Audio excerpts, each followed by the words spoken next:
Muy buenos días. Una vez más, a nombre de la Universidad Iberoamericana y del Departamento de Ciencias Religiosas, les damos la bienvenida a esta segunda conferencia de nuestro ciclo intitulado La controversia del Islam. Es un gusto para mí presentar nuevamente al doctor Vicente Aya, Abdelmumin Aya, nacido en Sevilla en 1962. Él es doctor en filosofía por la Universidad de Sevilla. Se describe a sí mismo como un incansable viajero por tierras islámicas: Marruecos, Turquía, Níger, Libia, Argelia. Convertido al Islam desde hace 22 años. Es autor del Secreto de Mohammed, de la editorial Kairos, libro que servirá de apoyo a esta conferencia y que nos acaban de decir de Gandhi que está disponible para los que quieran adquirirlo. Es el libro que se ve allí. También en coautoría con Javier Picasa, el Diccionario de las Tres Religiones, en imprenta actualmente por Verbo Divino, El Islam descristianizado, en imprenta de Herder, por editorial Herder, 99 preguntas básicas al Islam y otras muchas obras. Más de 10 libros también publicados sobre poesía japonesa con las editoriales Hiperión, Miraguano y Kairos también. Además tiene un blog en religión digital titulado El alma del haiku. Ha impartido más de 60 conferencias en universidades como las de Sevilla, Barcelona, Albacete, Cuenca, Oviedo, Salamanca, etc. Fue parlamentario del Fórum de las Religiones en Barcelona y en la actualidad es profesor de la Universidad Nacional de Educación a Distancia en Cultura y Civilización Islámica desde hace 4 años. Es un gusto para mí presentar al doctor Aya y que esté con nosotros.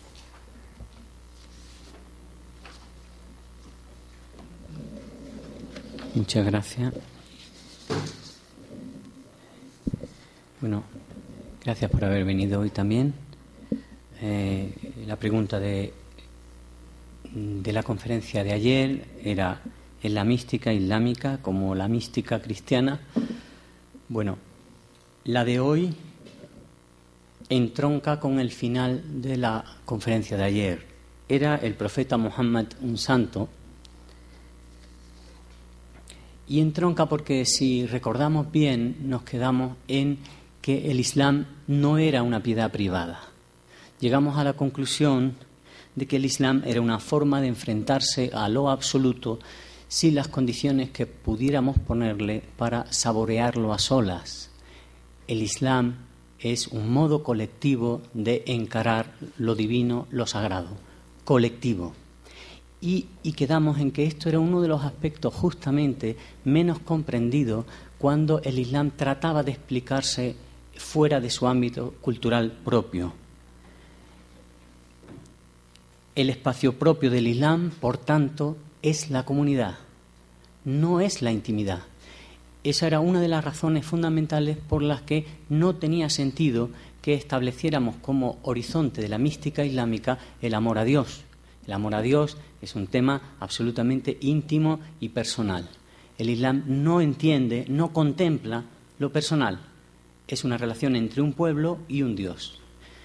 Hay muchas formas de darse cuenta, muchas formas de deducir que el Islam era un instinto colectivo, era una forma colectiva de moverse en la vida y de reaccionar ante el mundo, en cuya base está lo sagrado. Porque lo sagrado fue otra cosa que pudo salir ya en la lección de ayer. No es un algo ajeno a la realidad, no es un añadido al mundo, sino es algo que soporta la realidad desde dentro. Por eso decíamos ayer que no tenía sentido el ateísmo dentro del mundo islámico. Tiene sentido el ateísmo cuando uno ha fabricado o ha intuido una idea de Dios y otro no está de acuerdo con esa idea de Dios.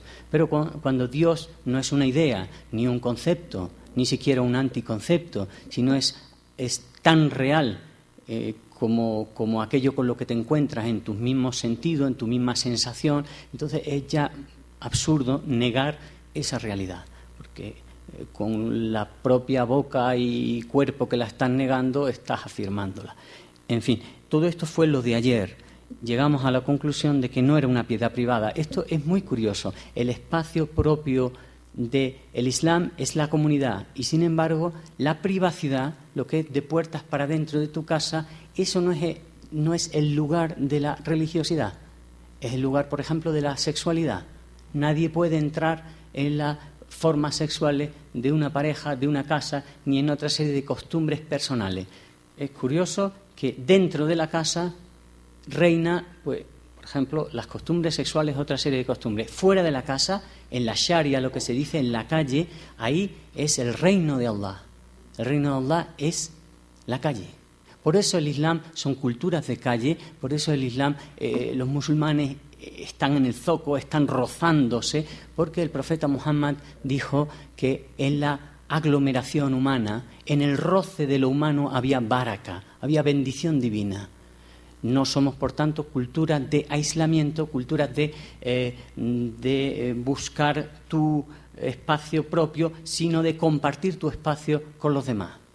Hasta el punto que había nombres de Allah que se creaban cuando se producía una mayor relación entre lo humano. Una de las consecuencias que yo saqué claras de mis viajes por el mundo islámico es que el musulmán no teme, en el Islam el hombre no teme al hombre. No teme hasta el punto de que lo humano puede llegar a hacerse asfixiantemente cercano. Me estoy acordando ahora de esa bellísima película y libro que se llama El señor Ibrahim y las flores del Corán. Un musulmán está enseñándole a un niño judío a reconocer iglesias ortodoxas, iglesias católicas y mezquitas. Entonces le hace entrar a ciegas en cada una de las tres. En la primera le dice ¿qué hueles? Y dice huelo a incienso. Es que estás en una iglesia ortodoxa. En otro momento le hace entrar en otro sitio y ¿a qué hueles? Y contesta huelo a cera. Estás en una iglesia católica. En otro momento le hace entrar en otro lugar y dice ¿a qué hueles? Y dice a pies. Dice estás en una mezquita. Bueno, es algo más que un chiste. Esa cercanía del humano, que puede ser una cercanía hasta a veces un poquito densa, forma parte de nuestra forma, de nuestro modo de entender la relación con lo divino, por más raro que parezca aparentemente. El Islam no es reivindicado por nadie como algo propio, es compartido. Por eso una de las primeras cosas que te extrañan cuando te conviertes al Islam es que las mezquitas no son lugares de paz, son lugares de encuentro. Y el encuentro no siempre es pacífico. A veces parece... Bueno, no quiero irme por ahí porque hay muchos temas por delante. El caso es que la religión, el concepto religión, en el Islam sería muy difícil de traducir al árabe. La palabra árabe a la que se esfuerza más para significar religión es din, cuando en realidad un din es una forma de justicia. Dijimos que el profeta no era un teólogo ni era un metafísico, por tanto no vino a traer ni un ideólogo, ni una filosofía, ni una teología, ni una ideología, que vino a traer un mensaje ético. Dentro de ese mensaje ético está la idea de justicia. Un din no es una religión, es una forma de justicia. Por tanto, algo absolutamente social, algo absolutamente articulado en la sociedad humana. Hasta el punto que cuando nosotros, por ejemplo, intentamos decir en árabe el marxismo, le llamamos el din de los soviéticos. Porque para nosotros, bueno, ya más o menos he insistido en esto. La categoría no es la privacidad, la categoría del Islam es la comunidad. Si llegamos a comprender esto, hemos dado ya un primer paso muy útil y muy necesario para seguir hacia el tema de la santidad. Porque el santo no será nunca, en ningún caso, sea lo que sea en el Islam, alguien que se aísla de la sociedad. jamás se puede entender que ese grado, sea de lo que sea, luego lo veremos, que se puede calificar de santidad, sea algo que te aparte de tu sociedad. Más al contrario, es el santo el que va a administrar algo a su sociedad. Es una especie de savia interior, una especie de... la sociedad, si los santos en el mundo islámico no solo se quedaría sin profundidad, sin serenidad, se quedaría también sin gente útil, porque es el santo el que entierra a los cadáveres de los que no hay quien los entierre, es el santo el que cura, es el santo el que está siempre ahí. El santo en el Islam va a ser un saleh, un hombre útil. Sí, efectivamente. Tenemos dos palabras en árabe para intentar entender, que podrían traducir la idea de santo. La primera ya la he dicho, saleh. Un santo es alguien útil a su sociedad. No es un concepto, por tanto, que va a ser definido por ninguna autoridad eclesiástica, ni por ninguna iglesia, ni siquiera aparece claramente definido en el Corán, sino que en el Corán una y otra vez se opone la idea del saleh con la idea del fasad, con la idea de lo que es fasad, la corrupción, el desorden. Un saleh es alguien que crea orden en su mundo, es alguien que restituye los vínculos rotos, es alguien que rectifica lo que se ha corrompido. Un saleh es un hombre útil porque sanea su sociedad. Por tanto, en absoluto jamás tendría sentido que ese hombre, que tiene sobre todo y ante todo una función social en un tipo de concepción de la vida en la que el cuerpo social es el que se tiene que relacionar con lo divino, ese hombre no puede estar en una montaña, no puede estar alejado de su sociedad. Nosotros contemplamos la posibilidad de que eventualmente, hasta un máximo de 40 días, alguien pueda irse de la sociedad, pueda irse a las...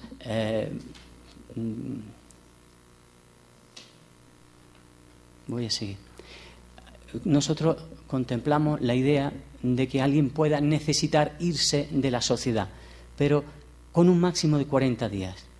Y ahí decimos que cuando pasa alguien más de unos días en la naturaleza, tiene ya sabiduría sin maestro y tiene protección sin protector, al menos visible. ¿Por qué? Porque Allah es el evidente.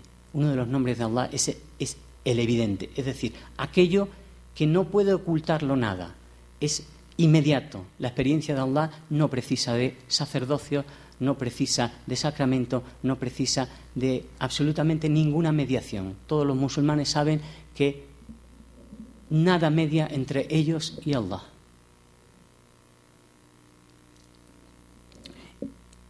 La halwa es ese instrumento que uno tiene para retornar de alguna forma a una inocencia primitiva de su propio corazón, pero ¿para qué? Siempre para devolverlo a la sociedad en forma de algo, ¿no?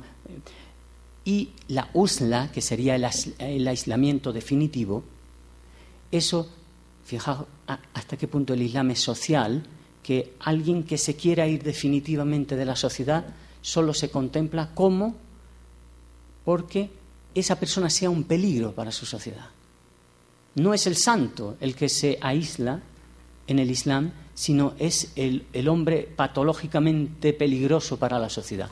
La única permisión social que el Islam tiene a irse de la sociedad y recluirse en la naturaleza es que yo no puedo tratar a mis congéneres porque soy un hombre muy peligroso o una mujer muy peligrosa. Entonces, la usla, el aislamiento, es también social, es por el bien de la sociedad. Cuando dice el Corán que Allah vio a Daud aislado, buscándole a solas, y le dijo: ¿por qué te apartas de tus congéneres? ¿Por qué te apartas de los hombres? Y le dijo: porque quiero apartarme de lo que me aparte de ti. Entonces Allah en el Corán le dice: si quieres apartarte de lo que te aparte de mí, busca la compañía de hombres que sean cercanos a mí.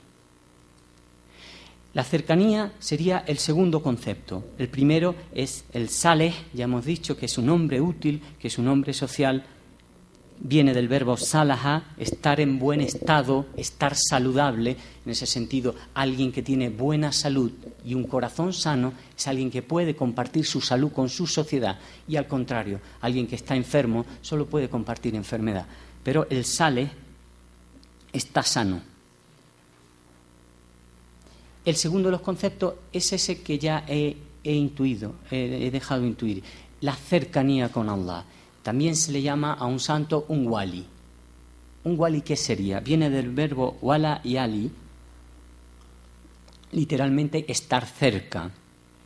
Incluso estar tan cerca que no haya, ¿cómo se dice? Que no haya forma contiguo, absolutamente contiguo, yuxtapuesto. Es decir, que el wali sería un hombre tan cerca de Allah que Allah no sabe dónde empieza él y dónde acaba el wali, y el wali no sabe dónde empieza él y dónde acaba Allah. Sería una cercanía tal que ya no hay duplicidad, sino hay una confusión de papeles. Esto es extraordinariamente curioso cuando uno entra en el mundo de la gnosis islámica, como, por ejemplo, los maestros de sabiduría te dicen: serás juzgado por el Señor que hayas tenido.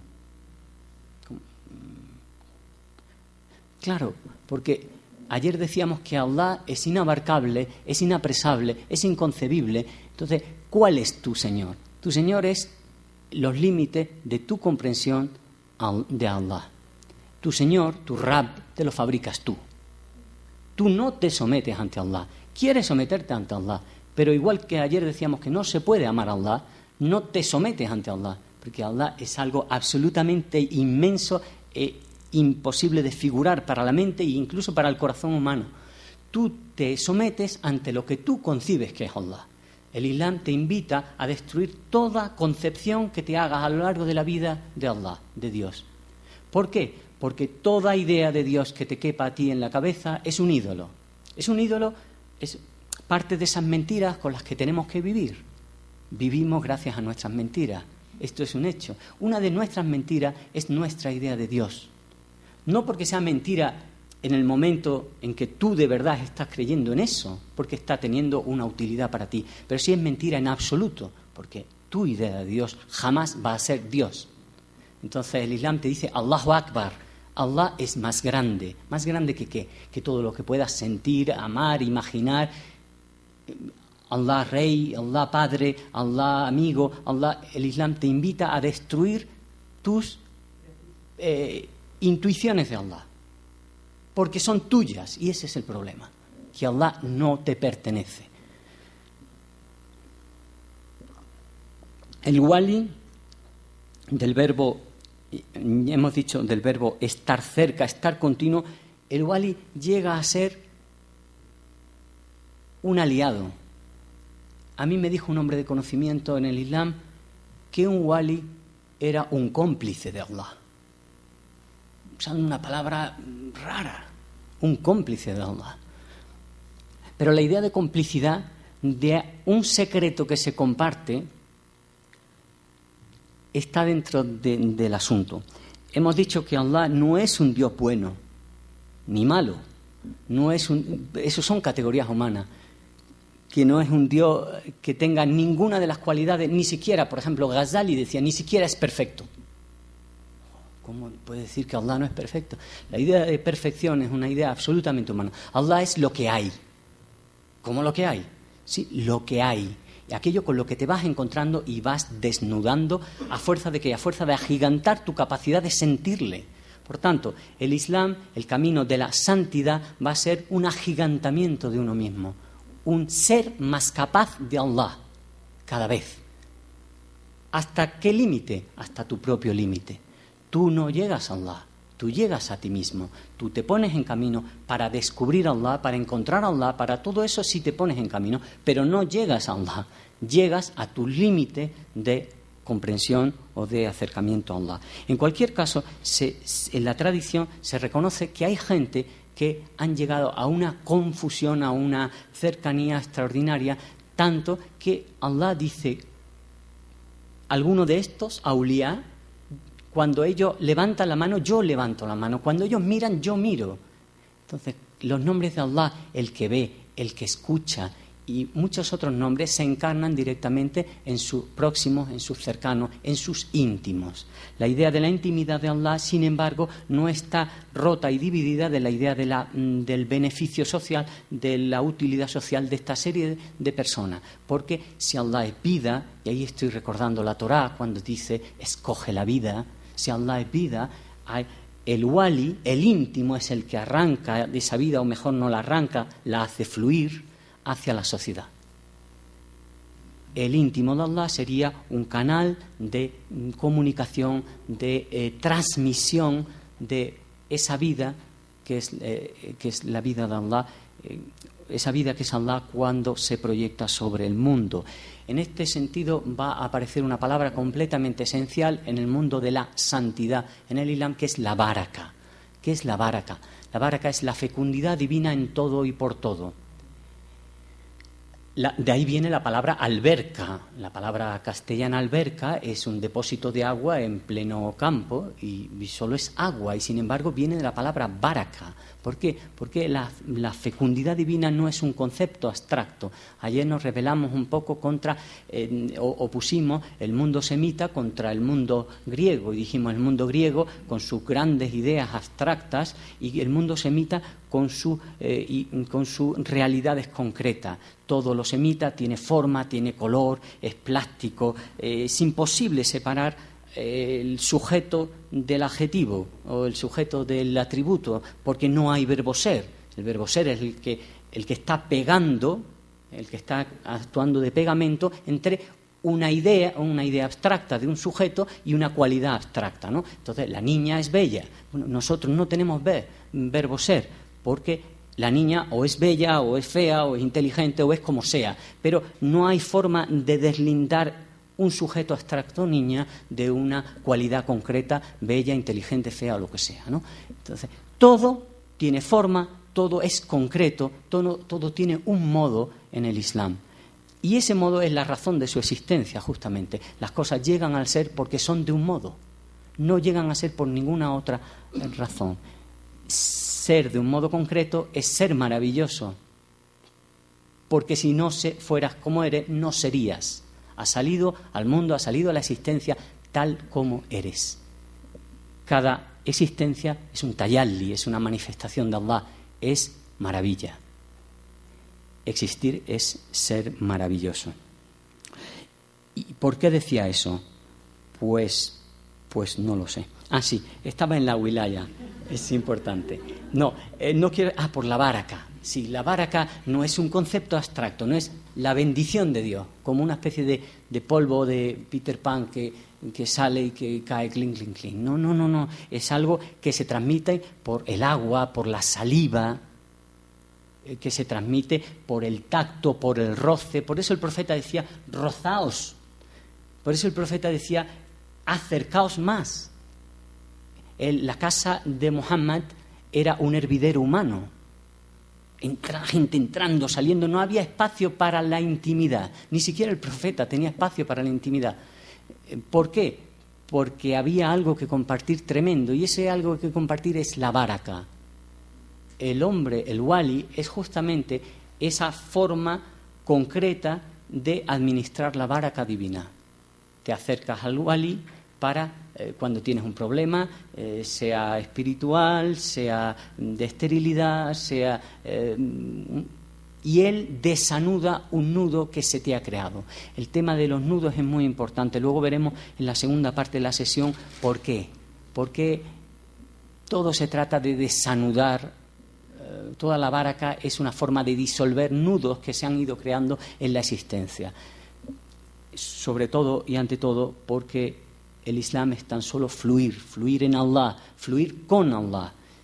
Y esos pequeños trombos que se crean y que esos obstáculos en el fluir de lo que se trata de disolver con el asunto, con el tema de la baraka. ¿Por qué hay una serie de seres, de individuos, de seres humanos que son auliá, que son íntimos de Allah y otros no? Esto es un gran enigma. Nosotros no intentamos entender la voluntad de Allah, pero en la propia palabra wali ya hay algo que te hace entender por qué. De la misma palabra, de la misma raíz, es istaula, el verbo apoderarse de. Decía un sheikh que hay gente con un corazón tan puro que Allah quiere apoderarse de ellos, necesita apoderarse de ellos para ser eso que decía antes, los ojos para que sean sus ojos, para que sean sus manos, para que esa abstracción que es lo divino se concrete en el mundo de lo humano, a través de una mirada, de un tacto, de una forma de andar, etcétera, etcétera. Tenemos entonces dos conceptos completamente conectados. Un wali tiene que ser saleh. Un saleh tiene que ser wali. Uno no puede ser un hombre socialmente beneficioso sin que eso le venga del fondo de la existencia. Y al contrario, uno no puede ser cercano a ese fuente de vida sin que eso irradie paz, beneficio y salud en su sociedad. ¿Cómo sería entonces un santo en el Islam? Nosotros decimos que hay unos nombres de Allah y que esos nombres verdaderamente no son una forma teológica de describirlo, sino más bien un modo de acercarse a su acción, a la acción de Allah. Y nosotros tenemos una serie de nombres de belleza y una serie de nombres de majestad, de rigor, de ira. ¿Por qué? ¿Por qué tenemos nombres de Allah como el que constriñe, el que mata, el que humilla, el que asfixia? Porque eso es real, porque existe. Porque Allah no es el Señor de lo que nos gusta, de lo que ocurre, de entre lo que ocurre. Es el Señor de lo real. Y es el responsable directo de todo lo que llega a la realidad. Hay una parte de la realidad que no nos gusta y por tanto que no nos gustaría que emanara de Allah. Y ya directamente una serie de religiones o de filosofías dicen esto no puede venir de Dios. Recuerdo la anécdota del Sheikh al-Alawi, un misionero en tierras de Marruecos, preguntándole al Sheikh al-Alawi, un sheikh del siglo XX, el último gran maestro de sabiduría que conoce el Islam, preguntándole después del terremoto de Lisboa, creo que fue, ¿cómo es posible que Allah permita esto? Han muerto miles de personas. Y el Sheikh al-Alawi le dijo, Allah no lo permite, Allah lo hace.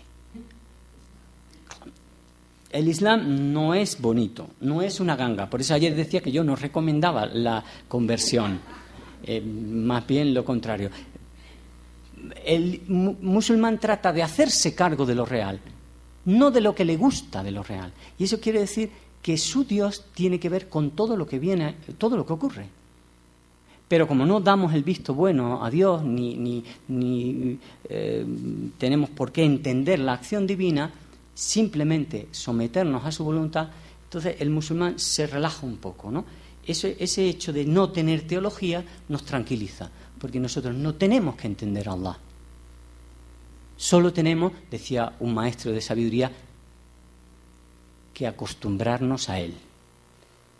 Y decía otro, que soportarlo. Bueno, ¿qué es un santo entonces en el Islam? Es alguien que comparte, que quiere compartir los nombres de belleza de Allah y que no quiere compartir en absoluto los nombres de majestad. Se lo deja a Él. El que mata, Allah. El que humilla, Allah. Yo no. Entonces, ¿para qué sirve? Perdón por lo que voy a decir, si hay algún musulmán presente, pero ¿qué son los nombres de majestad al fin y al cabo? Es el gran estercolero de la existencia. Allah se hace cargo de todo aquello absolutamente tremendo e incalificable de la existencia. Nosotros tenemos que estar libres del ejercicio del poder de uno sobre otro. ¿Por qué? Porque ninguno de nosotros es al-Malik, el rey. El rey es Allah. Entonces, eso para ti, el poder para ti. Administrar la muerte, la vida y la muerte. Ninguno de nosotros tenemos ese derecho. Eso tú, Allah. Entonces, si tú vas viendo, El musulmán va sacando de sí mismo, y por eso es una ética, por eso es un mensaje ético, va sacando de su campo de acción todo aquello que son los nombres de majestad y se los atribuye a él. Pero como él no es nada reconocible, al final resulta que esto tiene un efecto muy beneficioso. Si Allah fuera algo, entonces sería muy problemático. Si Allah fuera un rey reconocible y supiéramos dónde encontrarle o qué forma tiene o dónde está, entonces sería muy problemático. Pero afortunadamente todas estas cualidades absolutamente terribles que responden de cosas que ocurren, las remitimos a un ser que no es un ser, que no es nada, al menos nada de lo que podamos comprender o al menos nada de lo que podamos reconocer. ¿Vale? Entonces el santo va a ser alguien que refuerza vínculos con el Rahim, que da confianza con el Mu'min, que perdona con el Ghafur, que da provisión a los demás con el Razak, que da regocijo con el Basit, que es equitativo con el Muqsit, que quiere ser útil con el Nafi, que quiere ser justo con el Adal, que quiere ser sutil con el Latif, que quiere ser dulce con el Halim, tolerante con el Ghafur, agradecido con el Shakur. Fijaos qué nombre más raro de Allah, el agradecido. Un nombre de Allah es el agradecido. Que quiere ser sabio con el Alim, pacífico con el Salam, bueno con el Bar. Es decir, alguien que comparte los nombres de belleza. La cercanía, esta primera parte la redondeo en 5 minutos y hacemos un pequeño descanso. Hemos dicho que el santo que existe en el Islam, que tiene una forma muy parecida al santo en todas las religiones que reconocemos, puesto que las cualidades que he dicho antes no son nada raras: útil, justo, sutil, dulce, tolerante, agradecido, paciente, etcétera, etcétera. O sea, es un santo bastante reconocible por otros santos. Es un hombre que rechaza el aislamiento. Fijaos, en árabe, solitario y salvaje es la misma palabra, washi. Un washi es alguien que anda a solas, pero eso es un salvaje. Es alguien que no sabe compartir con sus congéneres, que no sabe limar sus asperezas en el contacto con lo humano. Es alguien que desconfía de lo humano. Por tanto, alguien que nunca va a reforzar esa unidad divina en lo humano. Esto es muy importante. Nadie saborea la unidad de Dios en el aislamiento. Si no es en la reunión de lo humano, no se saborea el Allahu Ahad, el Dios es uno. Porque hemos dicho que Dios no es un concepto ni es una idea, es algo que tiene que ver con la realidad. Si tú unificas tu mundo, estás unificando a Allah. Allah está siendo uno en ti. Si te unificas a ti mismo, estás produciendo la unidad de Allah. Por eso, vivir a Allah es tan solo relacionarte. En el Islam, vivir a Allah es relacionarte. Ayer me preguntaba el doctor que entonces, si no era el horizonte de la espiritualidad islámica el amor a Dios, ¿cuál era? Pues a lo mejor una conciencia de tus actos que vaya cohesionando la realidad, en vez de fracturándola. Eso aparece ya en el Corán. En el Corán dice: los kufar, los destructores, son los que dividen aquello que Allah ha querido que esté unido. Allah es unidad y ama la unidad. El kafir, el destructor, ama la ruptura de vínculos, que la realidad se fragmente. Es el santo, por tanto, el que tiene que administrar la baraka. Hemos dicho que la baraka es esa fecundidad divina que tiene que ver con el agua, con la vida, y también la ni'ma de Allah. La ni'ma de Allah, dentro de esos conceptos que ayer decíamos que habían sido claramente cristianizados, es de los que han sido cristianizados con más, perdón por la palabra, desvergüenza. Porque ni'ma viene de la palabra placer. Y sin embargo trata de traducir gracia santificante. Entonces, uno ve toda la familia de la ni'ma y toda tiene que ver con el placer. Allah te manda placer, para que vivas, para que te instales en la realidad, para que te enraíces en el mundo. Te manda placer, no gracia santificante, que es otra cosa que los musulmanes no sabemos lo que es. Entonces, me parece fenomenal todo tipo de conceptos. Pero ayer reclamaba el derecho de los musulmanes a traducir con sabor semita nuestras propias palabras, porque lo hacen los budistas y lo hacen los taoístas. Estamos acostumbrados a oír nirvana, mantra, sutra, yin yang, feng shui, y todo vale. Pero el musulmán a la letanía, al zikr le tiene que llamar letanía, a la salat le tiene que llamar oración, etcétera, etcétera. ¿Por qué al musulmán se le obliga a traducir en una terminología cristiana si no se le obliga a ninguna otra de las religiones? Bueno, hasta aquí es la primera parte. Descansamos un poquito y nos preparamos porque viene otra cargadita. Aprovecho este descanso para recordarles cuál es el procedimiento al final para la discusión, la plática. Vamos a repartir ahora unas hojas por si alguien tiene alguna pregunta, algún punto que quiera que se vaya tratando a mayor profundidad o alguna opinión personal. Y al final de este segundo momento de exposición del doctor Aya, entonces daremos lugar a algunas de estas preguntas. Entonces, Lourdes, si pasas, por favor, los papeles y escriben ustedes y las pueden ir pasando hacia el lado, de su lado izquierdo, para recogerlas y después podérselas presentar al doctor Aya.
Con los faroles.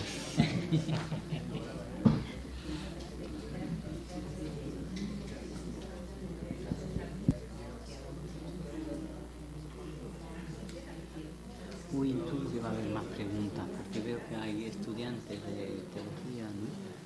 Y sería muy raro que con las cosas que he dicho, si tan por lo menos distintas, no salgan preguntas. Yo no sé cómo se ha oído algunas cosas de las que he dicho, pero algunas eran un poquito raras. No tanto. Lo que pasa es que yo siento que en el fondo la experiencia teológica es bien. Claro. Entonces, si alguien sabe más de teología que de experiencia, sí, puede extrañar. Sí. ¿Qué es eso? Sí. Me estás quitando. Sí. Pero si nos remitimos a la experiencia, es idéntica. No he visto en la vida un místico que le incomode nada de lo que los musulmanes decimos. Por ejemplo, Meloni no solo no le incomoda, está encantado. Nos invita siempre que puede a Yaratullah y a mí, a la autora del libro, porque le encanta ver lo mismo dicho con otras palabras, ¿no? Entonces, es lo que dije.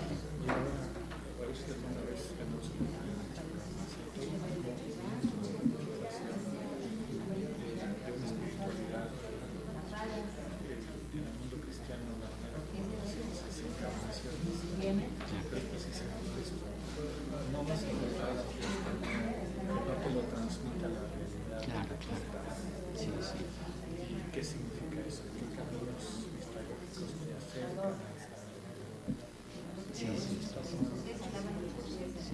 es donde el encuentro es no solo posible, sino muy enriquecedor. Y por otro lado, reconocer que todo camino religioso es un observatorio. O sea, para que entiendas y vivas qué es el musulmán, tienes que ser práctico absoluto y meterte ahí. Sí. Para entender que es cristiano, tienes que entender. Sí. Sin sincretismos baratos, porque eso no conduce a nada. Pero con el respeto al otro, o sea, con el respeto a una experiencia que, parezca lo que parezca, acaba siendo idéntica. Y cayendo en la cuenta que al final la realidad es siempre mística. Javier no sé dónde fue encontrar que el misterio viene de una raíz europea y es que quiere decir ponerte en la boca.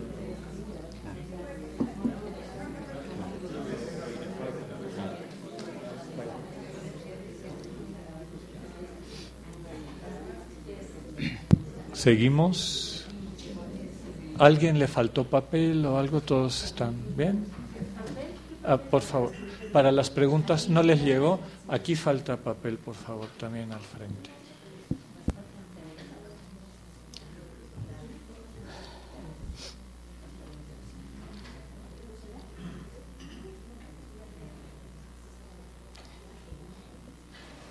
Ya, ¿no? Bueno, seguimos, si os parece, con la segunda parte. La pregunta ¿era Muhammad un santo? Bueno, parece que nos hemos acercado a la idea de la santidad y parece claro que Muhammad era un santo en el sentido de que era un sanador de su mundo y en el sentido de que era un íntimo a Allah. Entonces no hay ninguna duda de su santidad. Pero esa santidad adquiere una forma concreta en Muhammad que no adquiere en otros individuos, también musulmanes, por ejemplo, en otra serie de personas de la misma tradición.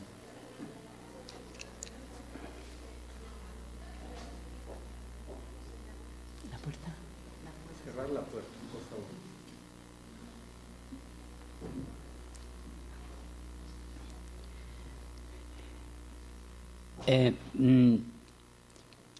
¿Qué me llevó a escribir este libro, El secreto de Muhammad? Sobre todo una gran perplejidad, y una perplejidad además que tengo que agradecer a un jesuita, al padre Maciá, porque con todo candor, el padre Maciá en una conferencia dijo que la humanidad, según un filósofo japonés,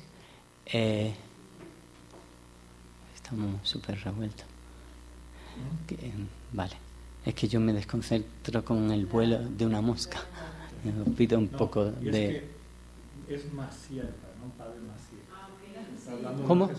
El padre Maciá. Está confundiendo con el fundador de los legionarios. No, Juan Maciá, un jesuita extraordinariamente sabio que vive en Japón, en una conferencia y nos hizo saber que un filósofo japonés decía que toda la humanidad había sido conformada, toda la ética de la humanidad había sido conformada fundamentalmente por Confucio, Buda y Sócrates y Jesús de Nazaret. Bueno, Jesús de Nazaret, Buda, Sócrates y Confucio.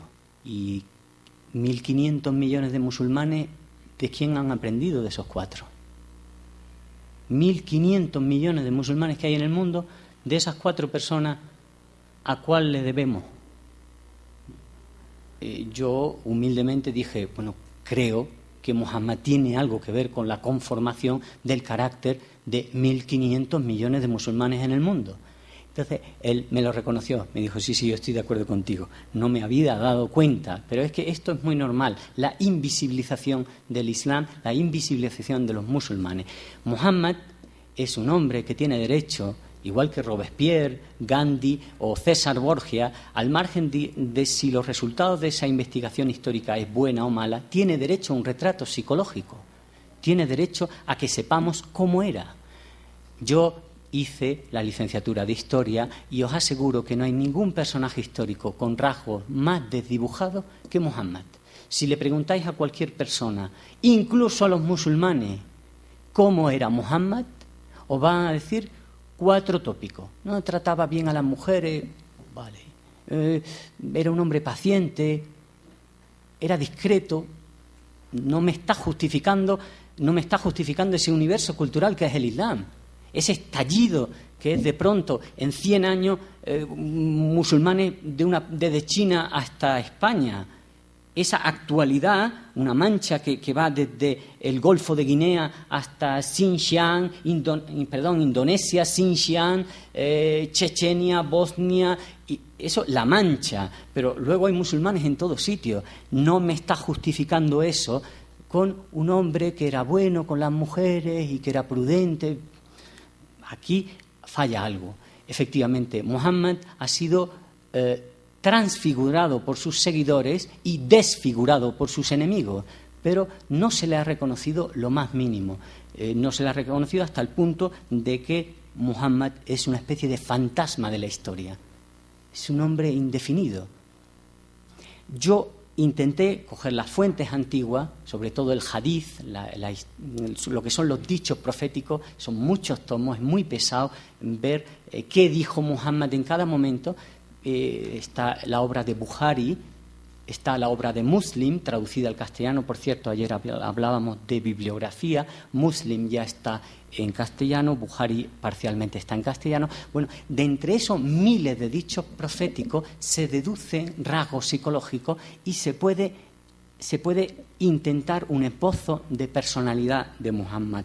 Y es urgente que un Occidente que tiene miedo al Islam entienda cómo era la persona que conforma el carácter de esos millones de musulmanes. Es urgente un entendimiento entre los musulmanes y los no musulmanes. Y para eso hay que restablecer vínculos que tradicionalmente han sido rotos por puro interés, porque no interesaba el encuentro ni interreligioso ni interpersonal.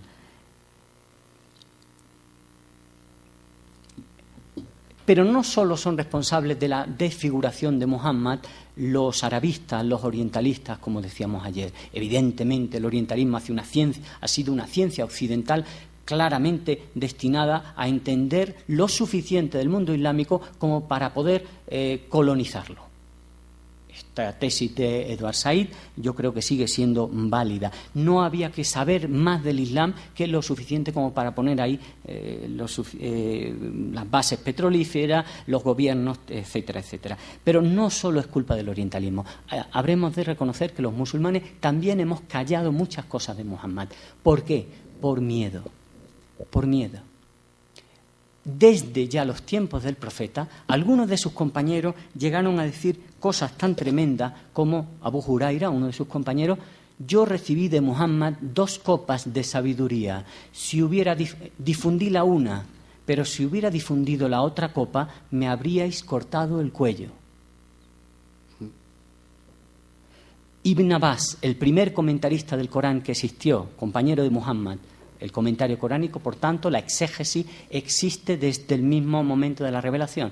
Lo hacía el profeta, lo hacía Ibn Abbas. Ibn Abbas dice, si yo comentara alguno de los versículos del Corán, por ejemplo, el que dice, Allah ha creado 7 cielos y 7 tierras, como se lo oí comentar al profeta, me lapidaríais. ¿De qué clase de sabiduría, de qué clase de información no ha trascendido de Muhammad? Bueno, pues ese es el secreto de Muhammad. Muhammad no es solo lo que se ve, es también una experiencia interior a lo aparente. Pero lo aparente hace falta trabajarlo. Vamos a intentar un esbozo de la personalidad de Muhammad y luego vamos a asomarnos a ese vértigo del espacio interior de Muhammad, en las claves en las que yo he podido hacerlo. En ese acercamiento al mundo islámico, en esa desfiguración o retrato de Muhammad, sin embargo, no todo han sido desastres. Por ejemplo, en la primera crónica general, Alfonso el Sabio, fecha muy temprana, por tanto, da una intuición que se debía haber seguido y, sin embargo, se tapó, se ocultó. Él escribe, este Mahomet era hombre fermoso et recio, et muy sabido en las artes que se llaman mágicas, En aquel tiempo era él uno de los más sabios de Arabia y de África. Aparece el tema de la sabiduría de Muhammad, aparece la hermosura, la reciedumbre y aparece las artes mágicas. Qué curioso. Como algo que estamos rescatando en época muy reciente de Muhammad, que es precisamente ese aire mágico que le rodea, fue ya intuido o sabido por Alfonso el Sabio. Lo primero que llama la atención de este Muhammad, que no va a ser definido como una hagiografía de santo, sino más bien en esa clave de fuerza, de hombre que transforma su mundo, que va a ser la única explicación posible. Pero estoy hablando de Muhammad y podría hablar de Jesús, o podría hablar de Salomón, o podría hablar de Abraham, o podría hablar de Moisés, o de Zaratustra. Son hombres que transforman su mundo porque son hombres fuertes. Jesús no era el Jesús de Zeffirelli. Quizás me estoy metiendo en un tema que no debo meterme porque no soy cristiano, pero yo como musulmán tengo a Jesús como profeta, y el Jesús que yo leo es un hombre que es capaz de decirle a los hipócritas a la cara, y es capaz de tirar las mesas del cambistas del templo, etcétera, etcétera. La fuerza es absolutamente intrínseca a la profecía. No hay profecía débil, no hay profeta. No, eso no existe. El profeta es un hombre que transforma un mundo y, por tanto, recibe la fuerza suficiente de Dios para poderlo hacer. Muhammad es un hombre fuerte. Es la primera intuición que tenemos, y va a saber manejar las energías de su mundo. Va a saber, por tanto, comunicarse con su mundo, no solo con lo aparente de su mundo. Ayer decíamos que el profeta sabía escuchar. El profeta escuchó, no sé si era ayer o en otra conferencia otro día, en otro sitio, pero así era en otro sitio, era sobre el tema de la revelación. Bueno, da igual. El profeta sabía escuchar a la gente, pero también sabía escuchar a lo que no era gente. Una de las cosas que más nos llaman la atención de las fuentes islámicas es la capacidad de comunicación de Muhammad con piedras, camellos, la luna, las montañas. Hay muchos hadices que hablan de esta comunicación universal del profeta. Por ejemplo, estando en la montaña de Uhud, la montaña tembló y el profeta se acercó y le dijo: tranquila, porque yo te quiero como tú me quieres. No se trata de que fuera un milagro el acabar con un temblor de tierra. Eso no es lo importante. Lo importante para los musulmanes es que le habló, es que se sabía relacionar con las cosas. A la luna, en otro momento, hay otro hadiz, hay otro dicho profético en que le habló a la luna: Rabbika wa Rabbi Allah. Tu Señor y mi Señor son Allah, le dijo un día a la luna llena. En otro momento se subió a esa especie de minbar, de sitio desde el cual la mezquita se habla a la comunidad, y bueno, naturalmente no era un minbar bien construido, sino era un trozo de madera, un trozo de palmera cortada, donde se subió, y dicen que el trozo de palmera empezó a gimotear como un ternero. Bueno, os voy a introducir en un mundo rarísimo, pero dejaos llevar, porque con la racionalidad ya no podemos entrar. Entonces, dejaos llevar, y al final decir: estos musulmanes están todos colgados, pero dejaos llevar. Entonces, cuando se subió en el minbar, dice que empezó a gemir como un ternero recién nacido, y que el profeta se bajó y empezó: tranquilo, tranquilo, tranquilo. ¿Qué quiere? ¿Que siga predicando encima tuya o que te plante en el paraíso? Dice que prefirió que le plantaran en el paraíso. No sabemos cómo lo plantaron en el paraíso, pero la opción del minbar fue curioso. Yo también prefería estar en el paraíso que en una mezquita. Esa es la verdad. Bueno, el profeta le ponía nombres a las cosas. Tienes que tener una relación muy personal con algo al que le pones nombre. Las espadas del profeta tenían nombre, los turbantes, por supuesto los animales, cada uno tenía su nombre, las capas. Cuando tú le pones un nombre a una cosa, has establecido una relación personal, una relación íntima. Esa manía del profeta de ponerle nombre a todo es porque el profeta mantenía relaciones personales con todo. Y fueron piedras las que le hablaron, según la tradición. y le saludaban cuando iba por el desierto. Dice, además con toda candidez, ya mucho antes, dice un día, como si no, verás tú, todo lo que son las fuentes islámicas sobre este tema es tremendo, ¿no? Porque parece que no se da cuenta de lo que estamos pensando cuando él está diciendo lo que está diciendo. Toda la vida de Muhammad es así. Él dice unas cosas rarísimas, sin entender que todos los demás estamos pensando que tiene que estar loco. Cuando dice, he visto a 3 personas, ¿y no lo veis? No, no lo vemos. Bueno, pues yo sí lo veo. O cuando, en este caso, decía, no, si yo ya antes de recibir la profecía, el Corán, mucho antes, ya había una piedra en Meca, en el desierto, que siempre que pasaba al lado me saludaba. Y todavía te puedo decir cuál es. Eso es una fuente fiable, Buhari, reconocida por todos los musulmanes. ¿Qué hacemos con eso? De momento no sabemos qué hacer, vamos a acumular más cosas raras y cuando ya tengamos muchas, a ver si construimos algo con eso. Tenemos casos en los que el profeta pasa al lado de un camello y se le acerca más de la cuenta y el camello... Y entonces, ¿quién es el dueño de este camello? A ver, que venga. Dice que no le das de comer, que lo tratas mal, que lo cargas en exceso. 2 hadices de 2 camellos diferentes que se le quejan al profeta. Sigue ahí, el tema sigue ahí. Árboles que le hablan, piedras que le hablan. Y luego cuando se configura lo que son esa serie de intuiciones islámicas que los que quieren eclesializar el Islam llaman la doctrina de fe y que no tiene nada que ver con doctrina de fe, porque como veréis son cosas absolutamente fantásticas y muy mágicas, pero eso no son ni siquiera dogmas, eso son tampoco son cuentos. Es una realidad intermedia entre el cuento que se le cuenta a un niño y el dogma incomprensible, ¿no? Una realidad intermedia en la que el musulmán se siente como pez en el agua. Y en esa conformación de las intuiciones del Islam resulta que las nubes hablan. Por ejemplo, a la gente del paraíso se les posará una nube encima y le dirá a la nube, oye, ¿qué queréis que os llueva? Que no sea lluvia. Y ellos dirán, no, lluvia. Bueno, pues lluvia. El río del paraíso va por donde tú quieras que vaya y tú le hablas y dile, venme aquí. Vale, me acerco más a ti. El paraíso habla. Una vez creado, según las fuentes islámicas, una vez creado el paraíso, lo primero que fue hablar. Lo primero que dijo, alhamdulillah, qué bien, me has creado. Todo en el Islam habla. La piel de los seres humanos habla. Muy curioso. Las partes del cuerpo hablan. Por eso nosotros decimos que hay una profecía en cada uno de nuestros órganos, que hay profetas dentro de nuestro cuerpo que nos hablan. Que la profecía también es interna al ser humano.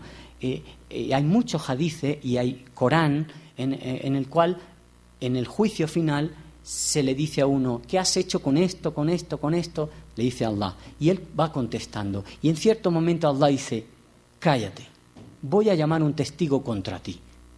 ¿Qué testigo puede ser más fiable que yo mismo? Dice el ser humano. Dice, haré hablar a tu piel. Haré hablar a tus manos. Y entonces sigue diciendo el Corán que el ser humano se enfadará con su piel y dirá, ¿qué hace? ¿Me estás acusando?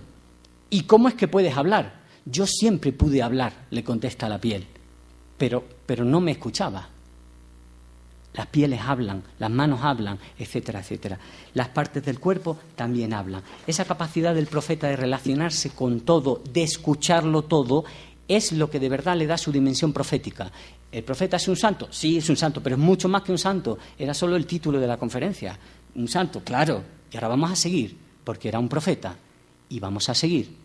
No nos vamos a quedar ahí, porque esa capacidad de conectarlo todo con todo, según Mircea Eliade, es la característica de los chamanes.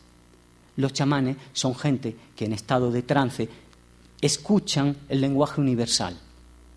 Esto es Mircea Eliade sin más ni más. Y ya ha introducido el tema desde el que voy a interpretar la figura de Muhammad. Muhammad, chamán.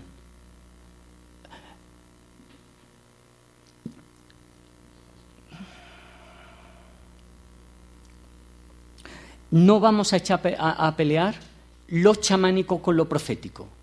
vamos a entender que lo profético es una parte, que lo chamánico es una parte de lo profético, que hay chamanes que llegan a tener una palabra revelada y a esos les hemos llamado profetas, que llegan a tener un mensaje válido para toda la humanidad y a esos le llamamos profetas. Pero otros muchos no llegan a tener esa palabra para toda la humanidad, ese mensaje, y solo le llamamos chamanes. ¿Por qué? Porque interpretar al profeta desde el chamanismo. Yo creo que hay razones suficientes y voy a intentar defenderlo. Lo primero era una sospecha inicial. Cualquier musulmán que haya leído cualquier vida de Muhammad, hay varios gestos en su vida, varios gestos que no sabe cómo interpretarlo. Uno de ellos, son pequeños gestos, pero son importantes. Uno de ellos es que pasa el profeta por la tumba de dos difuntos y de pronto dice, ¿no escucháis? Y dicen los musulmanes, los compañeros, no escuchamos nada. Pero si están llorando.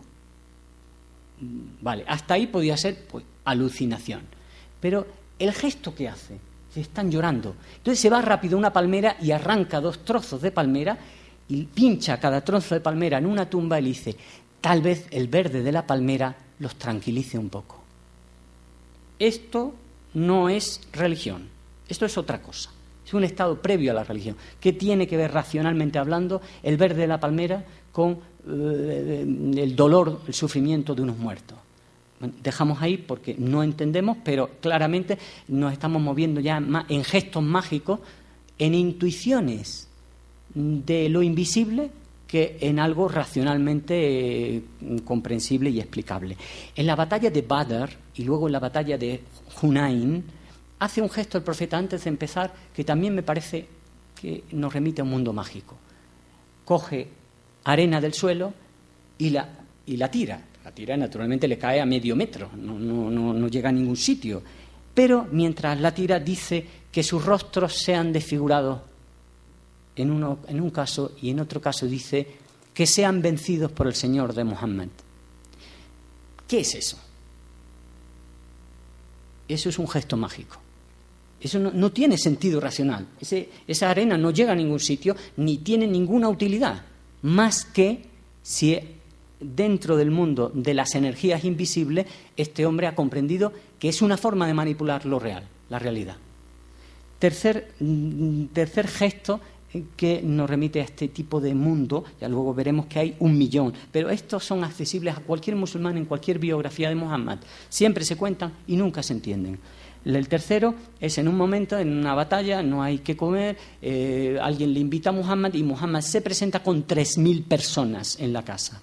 ¿Cuál? Interesante. Dice que la poca comida que había encima de la mesa, canta algo sobre ella, mezcla su saliva y que todos comen de ella. No necesariamente que se multiplicara como los panes y los peces, sino que, bueno, comieron o no comieron, da igual, porque aquí lo que interesa es esas cosas que se cuentan de Muhammad y que los musulmanes se creen, que los musulmanes aceptan, y no si físicamente 3.000 personas comieron de ahí o no comieron. El mundo de la historia al musulmán no le interesa nada, el mundo de lo que ha pasado no le interesa nada, porque todo está vivo en la tradición, ¿no? Cuarto gesto, muy sencillo, pero que también es curioso, en cierto momento hay una sequía y el profeta le dice, hay que pedir que llueva. Dice, es verdad, esto es ya tremendo. Entonces se quita la capa y se la pone al revés, con las costuras al revés. Lo derecho en la izquierda en la derecha. Y entonces hace una oración de petición de lluvia. ¿Por qué? A mí me recuerda que todavía en Andalucía, cuando un niño se pone la ropa del revés, el jersey del revés, su madre le dice, niño, póntelo bien que llueve. Ponte bien el chaleco que llueve. Pero dejamos al niño en paz y vale. Grandes acontecimientos que ya sí claramente no son pequeños gestos que nos hacían sospechar, sino que tienen una lectura chamánica clara y inequívoca. La apertura del pecho. En cualquier biografía de Muhammad encontraréis que a los 5 o 6 años se le acercaron unas figuras, lo puedo leer, en cualquiera, esto no hace falta irse a Ibn Arabi ni a Corbén ni a nada. dice, el Nabí dijo, salí del campamento con mis hermanos de leche y cuando nos alejamos, he aquí que aparecieron 3 hombres que se dirigían hacia nosotros llevando un recipiente lleno de hielo. Me agarraron y cuando los demás muchachos vieron esto sintieron miedo y salieron huyendo. Pero al poco volvieron y dijeron, ese que habéis atrapado no es de los nuestros, es el hijo de alguien de Quraysh. No le causéis daño. Si tenéis que matar a alguien, matadnos a uno de nosotros. Pero se negaron a aceptar ningún rescate por mí. Me cogieron con fuerza y me tumbaron suavemente sobre el suelo. Uno de ellos me abrió el pecho hasta debajo del ombligo. Yo veía lo que me hacían, pero no sentí ningún dolor. Sacaron mis entrañas, las lavaron con mucho cuidado, las introdujeron, sacó el corazón mientras yo miraba cómo se hacía todo. Bueno, esta historia, la historia de la apertura del pecho, se cuenta, ya digo, en todas las biografías. Aunque los musulmanes, cuando tú le dices, ¿y eso qué fue? ¿Cómo es posible? No saben explicarlo. ¿Por qué? Porque no han leído ninguna de las experiencias de los chamanes del mundo entero. Yo he encontrado con facilidad 10 textos de chamanes siberianos, yacute, de Manang, australianos, que cuentan exactamente lo mismo. Voy a leer uno.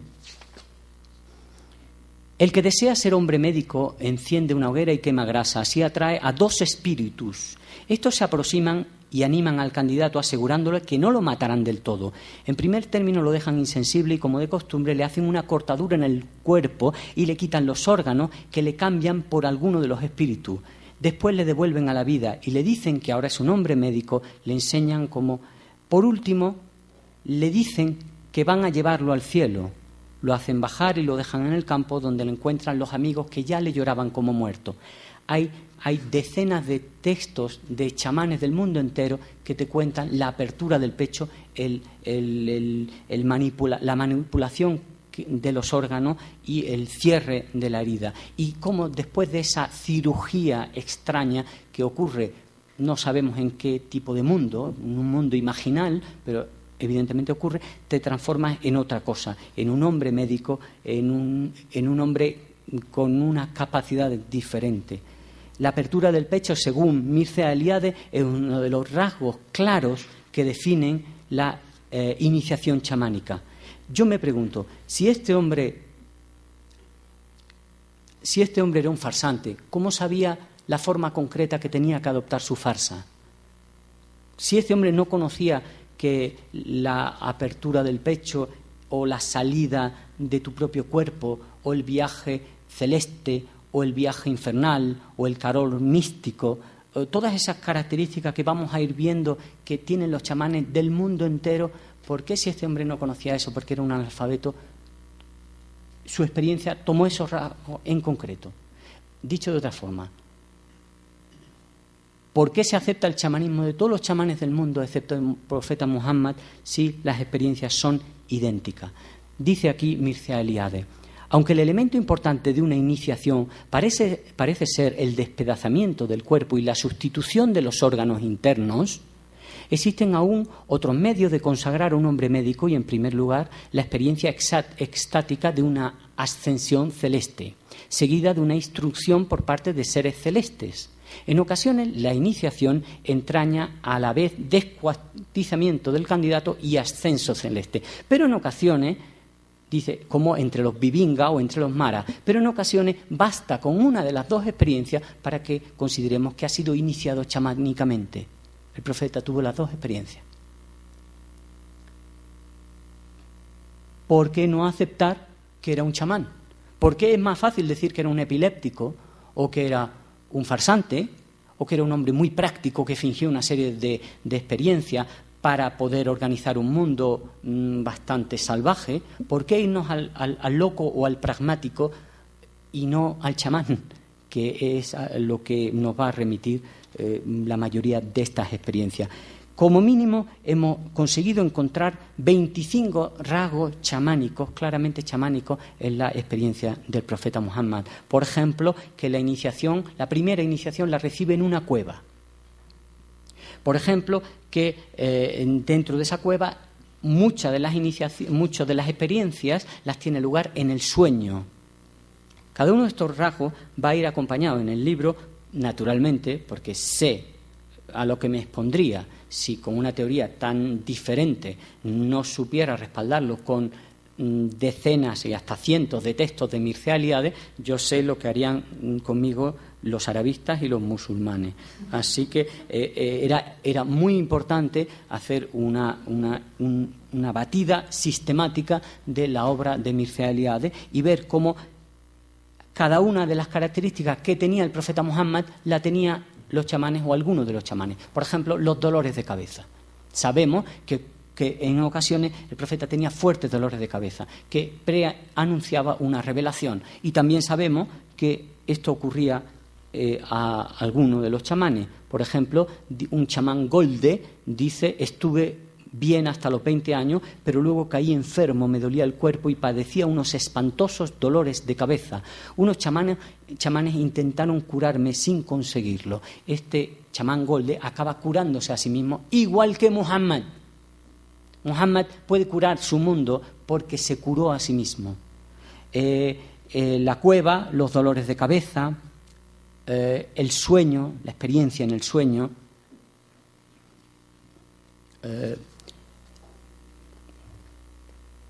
La primera revelación que recibió el mensajero de Allah, dice una de sus mujeres, Aisha, fue la visión pura mientras dormía. Iba a decir Mircea Eliade, una de las formas más corrientes de elección del futuro chamán es el encuentro con un ser divino o semidivino que se te aparece durante el sueño. Visiones de luz dentro de la cabeza. Todos los chamanes que queráis. Y Muhammad también. El angakok consiste en una luz misteriosa que el chamán siente repentinamente en su cuerpo o dentro de su cabeza, en el mismo meollo del cerebro. El profeta dijo: durante los 10 meses que precedieron a la revelación, mi sueño se vio atravesado por deslumbrantes resplandores comparables a los rayos del sol. Calor místico. En los días de frío, el profeta de pronto, cuando recibía la revelación, empezaba a sudar, y se ponía enfebrecido. Y resulta que nos dice a Mircea Eliade: un santo, como un chamán, un yogi o un héroe, experimentan un calor sobrenatural en la medida en que sobrepasan el plano que les es propio, la condición humana profana, y se incorporan a la sacralidad. Nos hallamos, pues, ante una experiencia mágico-religiosa fundamental, universalmente atestiguada en los niveles más arcaicos de cultura. El acceso a la sacralidad se pone de manifiesto, entre otras cosas, por un calor que siente la persona. El mensajero alado. Muhammad recibe en la apertura del pecho dice que son 2 pájaros los que le vienen. ¿Cómo sabe que tiene que decir 2 pájaros y no 2 cerdos o 2 vacas? En la mayoría de los mitos acerca del origen de los chamanes interviene directamente el Ser Supremo o su representante, el águila, el ave solar, dice Mircea Eliade. Los dioses buriatos acordaron... el mensajero alado. La visión de los muertos. También es un rasgo chamánico y también aparece en la biografía de Muhammad. Ver a los espíritus en un sueño o durante la vigilia, dice Mircea Eliade, es la señal decisiva de una vocación chamánica, espontánea o voluntaria. Puede sustentar relaciones con los muertos, porque sustentar relaciones con los muertos, en cierto modo, supone haber muerto uno mismo. Bueno, y escribe un chamán de la tribu de los Yarralde: quizás veas muertos caminando hacia ti y oigas el chasquido de sus huesos. Si oyes y ves estas cosas, no tengas miedo. Estos muertos no se te aparecerán si Entonces, el chamán ve muertos. El profeta ve muertos salir de las tumbas. ¿Cuál es el problema? Que todo lo que es del profeta pasa a formar parte de una dogmática. Y todo lo que es de los chamanes Yarralde, Manán o Bibinga no forma parte de una dogmática. Voy a decirlo de otra forma. Todo en el profeta fue experiencia, fue visión o escucha. Fue una experiencia que tuvo. Pero luego vienen los teólogos. Y de esa experiencia tratan de hacer dogmas. El dogma del ascenso a los cielos. El dogma de la eternidad del alma. el dogma del cielo, el dogma del infierno, el dogma del apocalipsis. El profeta nunca dijo que iba a haber un apocalipsis, sino que había habido un apocalipsis. ¿Por qué? Porque los verbos coránicos que hacen referencia al fin del mundo están en pasado o en presente. Es decir, está teniendo una experiencia de fin del mundo. El mundo está reventando ante sus ojos y va a renacer la realidad ya desde otra consistencia, desde la consistencia de Allah, desde la consistencia de haber entendido la unicidad radical del mundo. Pero la primera experiencia de la revelación no es una experiencia dogmática, no es una experiencia filosófica, no son cosas que el profeta aprende y transmite, son el mundo reventando ante sus ojos. Si cogéis un Corán, no lo notaréis porque el Corán está desordenado. Uno de los grandes enigmas del Corán es por qué, si ya de por sí la historia era completamente caótica, ordenada por el orden de la revelación, ¿por qué se ordenó de otra forma? De forma que Noé está antes que Adán y Jesús está antes que Moisés. O sea, ¿por qué ese desorden del Corán? Esto los musulmanes no sabemos. ¿Por qué el Corán no sigue el orden de la revelación? Yo hice un experimento una vez un poco sacrílego, lo confieso, que fue romper el Corán por los capítulos y ordenarlo por el orden de la revelación, porque sabemos exactamente el orden de la revelación. Entonces me construí un Corán tal como fue descendiendo al profeta Muhammad. Y lo primero que te impresiona es que las primeras suras son todas de esa experiencia de fin del mundo, esa experiencia que nosotros llamamos de la wakia, de eso que te hace despertar de tus mentiras. La luna está ensangrentada, el cielo se ha rasgado, las montañas han reventado como si fueran copos de lana al aire. Esa experiencia es la primera que tiene Muhammad, es experiencia de fin del mundo. ¿La tienen los chamanes? Sí, la tienen los chamanes, pero los chamanes no le construyen luego una dogmática con eso, sencillamente lo dejan en experiencia de un chamán. Ese es el problema que ha tenido Muhammad. Por ejemplo, este chamán, Yarralde de Australia, dice: verás arder tu campamento y subir las aguas de sangre. Habrá truenos, relámpagos y lluvia, la tierra temblará, las colinas se estremecerán, las aguas se arremolinarán y los árboles que aún queden en pie se doblarán bajo el viento. No temas. Sigue explicando. Es una experiencia de fin del mundo, que es exactamente lo que tuvo Muhammad.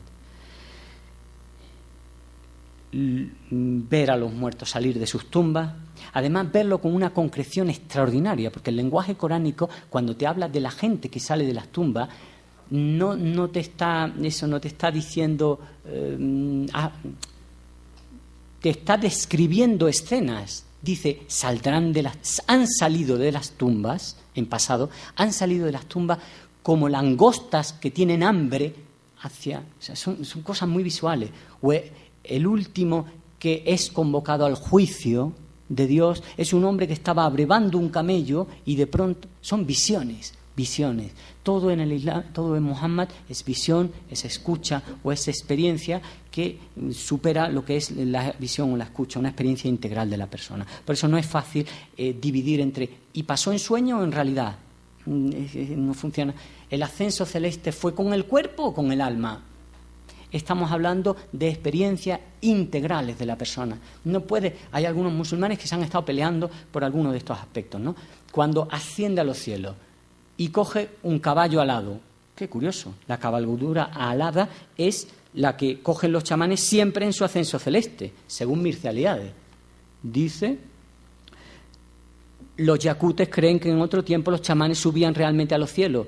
En un caballo sacrificado. Se cuenta que en tiempo de Genghis Khan hubo un famoso chamán que subió al cielo en su corcel. Siempre es el corcel el animal que te lleva al cielo. También en Muhammad, un burak, un equino. Igual que el perro es el animal de los infiernos, no me preguntéis por qué, o el ángel o el águila es el animal de la mensajería entre lo divino y lo humano, el El caballo alado es el animal que este arquetipo de la mente universal ha utilizado para el ascenso celeste.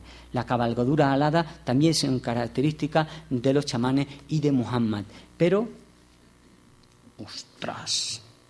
Pues os tenéis que comprar el libro porque voy por el principio. Bueno, son muchas cuestiones. Las esposas celestes, las famosas huríes del Islam, ya aparecen en los chamanes.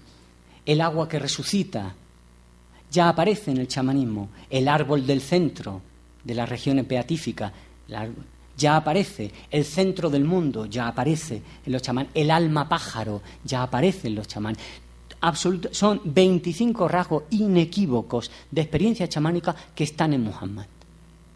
Insisto, ¿por qué no reconocer que Muhammad pudo ser un chamán? No solo son culpables los no musulmanes, los arabistas, que son siempre nuestros acérrimos enemigos. También los musulmanes han tenido mucho miedo que pudiera ser un chamán. ¿Por qué? Porque chamanismo suena a brujería. Chamanismo suena a un musulmán que no haya leído nada, ni sepa nada, y esté en su mundo, esté muy metido dentro de... No, luego no.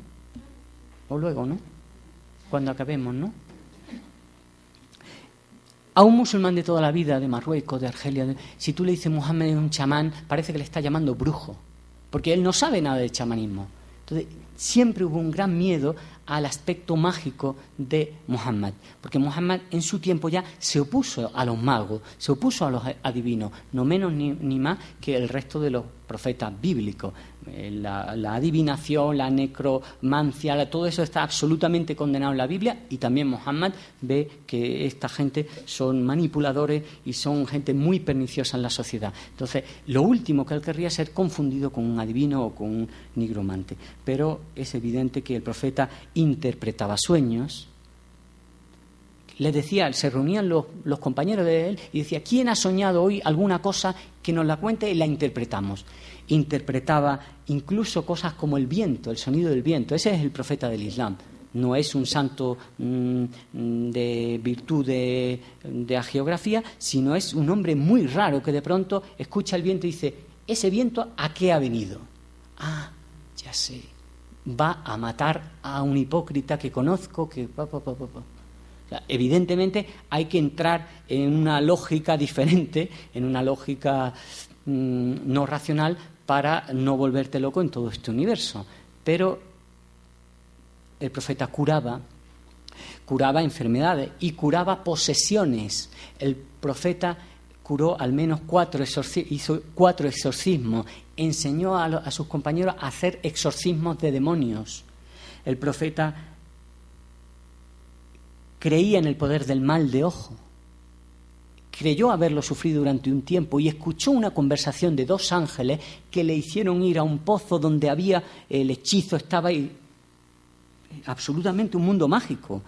Hay talismanes islámicos, no son como los previos al Islam, pero el Corán es talismánico, hay suras talismánicas que te protegen. El Corán te cura, existen los buenos augurios, no existen los malos augurios. Esto es curioso, cuando al profeta le dijeron, los augurios son verdad, él dijo, los buenos sí son verdad, los malos son mentiras. Los que te invitan a la vida son verdad, los que te disuaden de hacer algo que tenías previsto, esos son mentiras. Se relaciona con seres invisibles a los ojos, ve ángeles, ve demonios, se sitúa en un plano, en otro de la realidad, de pronto hace así con la mano y dice, ¿qué hiciste con la mano?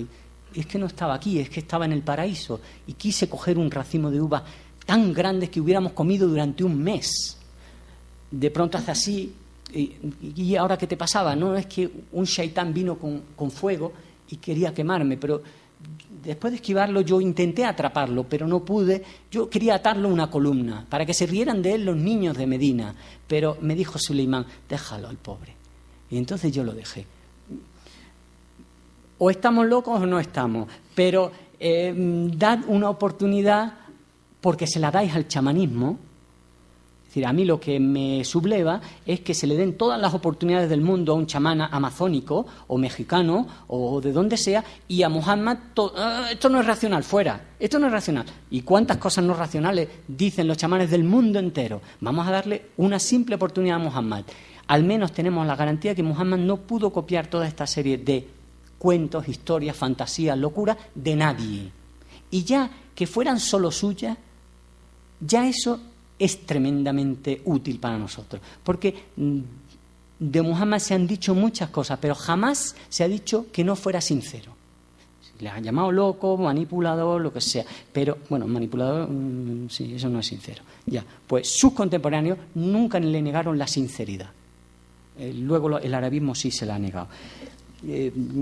Habla con muertos, invita a sus compañeros a hablar con los muertos. Los musulmanes, cuando entran en los cementerios, tienen que saludar a los muertos, porque el profeta los escuchaba y decía: si supierais lo que es la vida en la tumba, ni enterraríais a vuestros muertos, los dejaríais en la superficie de la tierra. En un momento uno de sus compañeros le dijo: pues yo también quiero hablar con los muertos. Dicen que le fue concedido, Omar, dicen que le fue concedido el don de hablar con los muertos. En una batalla el profeta se dirige a los cadáveres y dice: ¿y era verdad o no era verdad lo que os dije? Y los compañeros, que eran mucho más sensatos que él o mucho menos, tenían mucho menos nivel espiritual, en la Arabia de su tiempo, yo qué sé, esta gente, los primeros musulmanes eran muy sensatos, excepto Muhammad, que también era muy sensato, pero decía cosas muy raras. Luego, para la Sharia, todo era de una sensatez espantosa, pero para las experiencias espirituales aquello no había por dónde meterle mano. Pero sus compañeros, sin embargo, sí eran hombres muy sensatos. ¿Por qué hablas con los muertos? Es que crees que te escuchan, me escuchan más que vosotros. Tantas y tantas experiencias de Muhammad. Habría que hablar de cómo se inicia Muhammad en esta práctica chamánica. ¿Por dónde le pudo venir la iniciación? Habría que hablar de cómo luego la transmite a sus compañeros. Y todo eso está trabajado aquí. Habría que hablar, en definitiva, de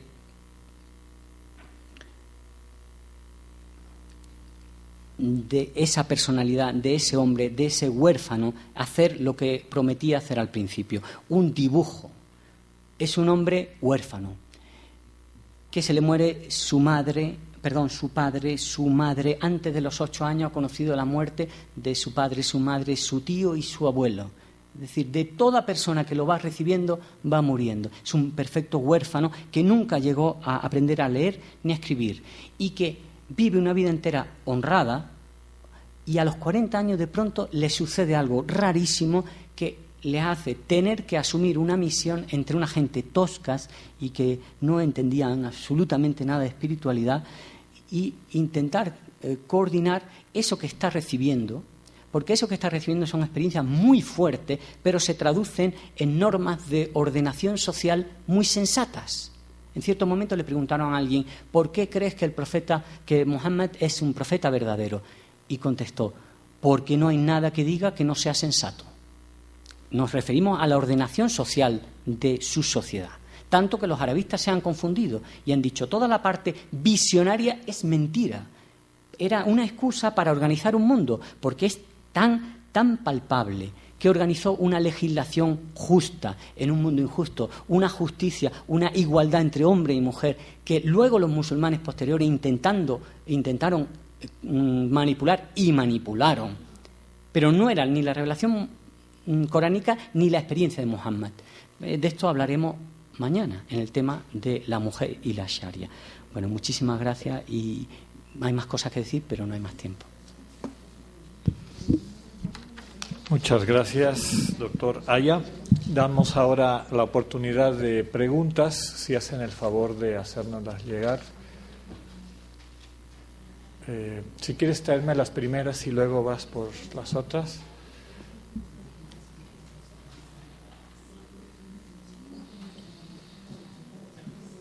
Aquí hay una. Bueno.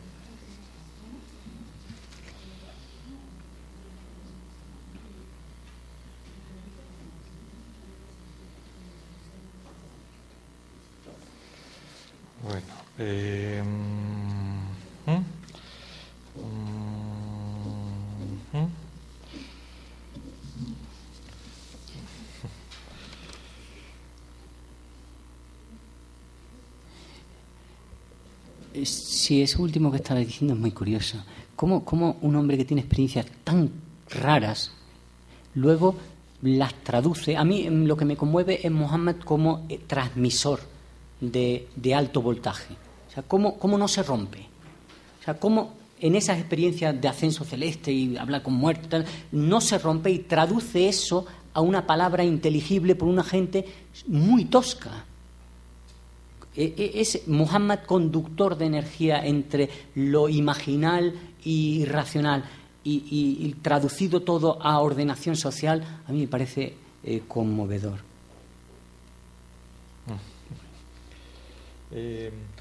Bueno, hay algunas que yo creo que es un poquito más difícil, que la realidad del Islam en México no creo que tengas muchos datos. Nada, no tengo ni idea. Pero, a ver, una que yo creo que de alguna manera ya lo dijiste, pero te la leo. En la Torá el santo es Tzaddik, en el Evangelio el santo es Dikaios. Tzaddik y Dikaios es el justo, y justo es el que hace la voluntad de Dios y el que camina en la presencia de Dios. ¿En el Islam santo también es el hombre justo? Bueno, intento explicarlo, que más que el hombre justo echando mano de un código de lo que es justo y lo que no es justo, más o menos abstracto, el santo es reconocible por su sociedad. Como nosotros no tenemos una serie de normas así en abstracto de lo que es la justicia, el santo es reconocible por sus congéneres. Yo pienso que el santo en el Islam es también un sádic, ¿no? De hecho, nosotros tenemos la misma raíz y la misma palabra.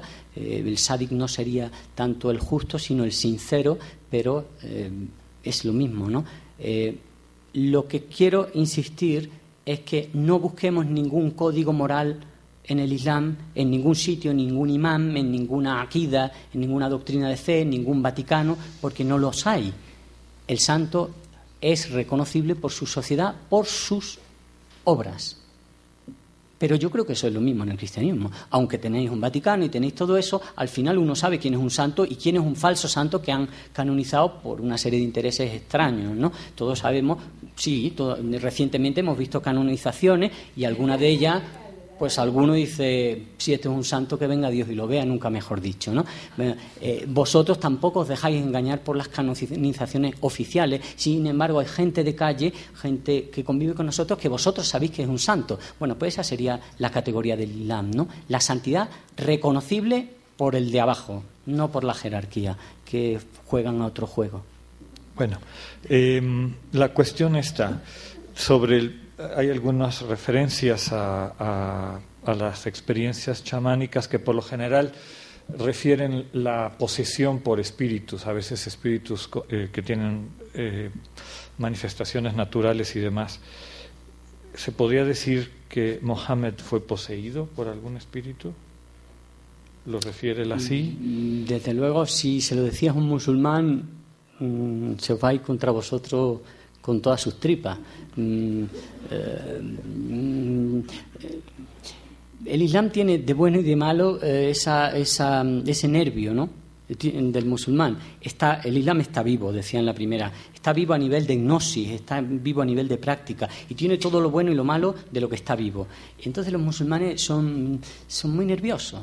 Entonces, hay que cuidar las palabras. Por ejemplo, si tú le dices a un musulmán, Muhammad estaba poseído, el resultado no respondo de ello, ¿no?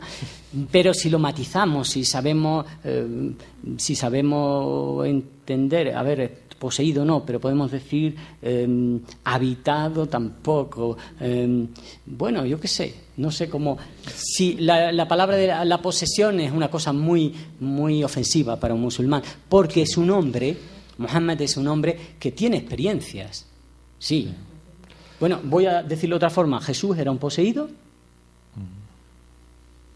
No, lo que pasa es que entonces, tú haces la vinculación del profeta a un chamán y es que el chamán tampoco es un poseído. El chamán es en estado de trance. Yo no entiendo que sea una posesión. Una posesión es algo que te aliena de ti mismo, pero te aliena para llevarte a un universo completamente infernal. Al menos, claro, las palabras son muy traidoras. Yo entiendo posesión en un sentido de que la naturaleza se te baja a un estrato. Trance, vale, pues trance podemos entendernos. un trance, pero no más trance del que tiene cualquier profeta bíblico o cualquier hombre de Dios en un momento de especial lucidez. ¿Se podía vincular con el término también de un taumaturgo? No entiendo bien el término, pero no lo entiendo bien. Si es alguien que cura, sí. Es alguien que cura gracias a esa experiencia, sí. Nosotros decimos que Mohammed es el médico de los corazones y hablamos de una medicina profética, que en realidad no hay recetas, ¿no? La medicina profética son todas esas normas de vida cotidiana del profeta que sirven para sanar el corazón. El Corán nunca habla de corazones pecadores, nunca habla de corazones malos, habla de corazones muertos, de corazones enfermos o de corazones sanos. La terminología de la salud en realidad es la que usa el musulmán, no la terminología de la salvación y no tampoco pues otra serie de... Ya. Una pregunta que salud. También va en esta misma línea, y claro, se han escrito libros sobre eso. ¿De dónde viene la palabra chamán y qué es un chamán? Claro, esto, sí, bueno, yo he empezado todo con la base de que se entiende que es un chamán. Es un hombre que en su mundo, que en un mundo tradicional es capaz de actuar de intermediario entre lo visible y lo invisible. Es un hombre que percibe, es un hombre hipersensible, que percibe más allá de lo razonable las energías que habitan este mundo, ¿no? Y que sabe manipularla, que sabe relacionar cosas que aparentemente no están relacionadas, ¿no? Una definición genérica de chamán, ¿no? Pero evidentemente el chamán dentro de su mundo tiene la cualidad de relacionarse con algo más que lo visible y de curar su mundo. Es un sanador. ¿Podíamos alambicar más? Sí, esa sanación se hace por experiencias intensas en el mundo imaginal, en el mundo, pero la obra de Mircea Eliade se dedica sobre todo a definir qué es un chamán. En realidad yo no tengo que definirlo. Yo creo que sería cuestión de buscarlo. Sí, recordar la palabra está tomada de un escrito de un antropólogo ruso que trabajó sobre todo con estos curanderos de la parte del norte de Siberia, y es una palabra siberiana, bueno, de una de las lenguas de ahí. Sí, una palabra del norte de Asia, pero siberiana, pero la realidad, sin embargo, luego es mundial. Es universal. En eso estamos de acuerdo. ¿Cómo ha sido la recepción del libro El secreto de Mohammed y su propuesta entre los musulmanes? Buena pregunta. La previsible. El musulmán que chapurrea el castellano y que lo abre con miedo y tal y cual ha entendido que yo le estaba llamando brujo, aunque expresamente tengo un capítulo entero diciendo chamán no quiere decir brujo. Pero da igual, lo peor de los críticos son los que no se leen las obras enteras, ¿no? Y ha habido una mala recepción por los que no hablaban bien castellano por escrito. Sin embargo, el lenguaje oral ha tenido buena recepción porque más allá de las cosas raras que yo pudiera estar diciendo para muchos musulmanes tradicionales, han entendido que estaba intentando demostrar que los que han negado la sinceridad a Muhammad o eran unos malintencionados o eran unos incultos, porque no se está contando de Muhammad nada que no se haya contado de otra serie de gente. Entonces, en lenguaje directo ha funcionado bien. Estuve en varias mezquitas, en Manresa, en Badalona, y se ha sabido ver la sinceridad de presentar una imagen diferente de Muhammad que claramente no se le niega a la profecía. Por escrito ha funcionado mal. Y entre los musulmanes españoles me ha gustado mucho. ¿Por qué? Porque saben de lo que estoy hablando y saben que estoy matizando. Un adivino, un sanador, un brujo, un curandero, todas esas palabras no son idénticas, no son la misma cosa, ¿no? Entonces, sí. Bueno. ¿Tú querías preguntar? Una intervención corta, por favor, porque nos interesa sobre todo... Sí, ya.